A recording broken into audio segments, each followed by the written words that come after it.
I think they're both quite important, but I'd say the Russian ruble's more important, systemically more important in, a larger economy.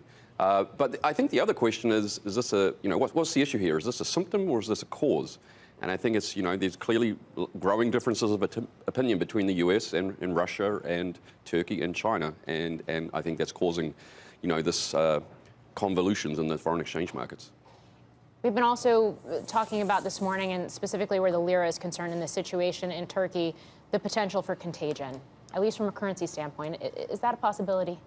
It is. It certainly is. But again, I would be more concerned if it was Russia and if things were to get worse there. We've had other currencies, emerging currencies, that have fallen very sharply, the Argentine peso, the South African rand, and they haven't been such an issue. Now, the difference with Turkey, of course, is it's got a lot of geopolitical importance, just where it's located and where it's sort of has links with. So in that sense, I think it has greater potential to cause contagion, and there's certainly a lot of fright and a lot of volatility that we're seeing today.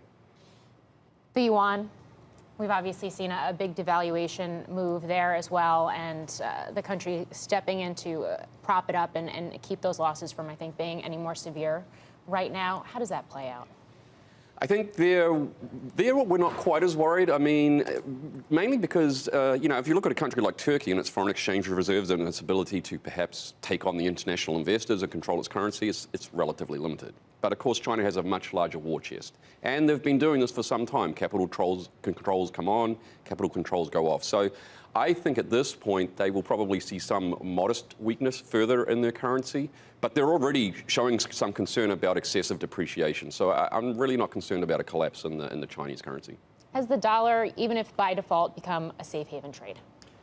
Yes, I would say that. I mean, it's fair to say that over the last 3, 4, 5 years, it hasn't always been the most consistent safe haven.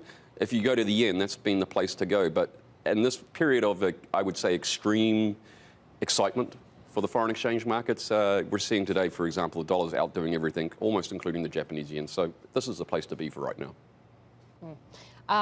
It's interesting because we talk a lot about U.S. equities and the fact that, at least more recently, traders here have kind of shrugged off the trade headlines, but it does seem to be playing out. You have increased volatility in the currency markets. Are you seeing higher volumes? Are you seeing more volatility? And is this not just traders, but also companies coming in to hedge all of the money they have in different parts of the world right now? I mean, I think there's part of that. I do believe that there is some increase in volume, certainly volatility. Now, in particular, I would say your Turkish liras, your Russian rubles, your Mexican pesos. Clearly, when you look at the data that's available, volatility measures have spiked much higher. If you're actually looking at the major currencies, volatility remains relatively low at this point. So there's still some move there.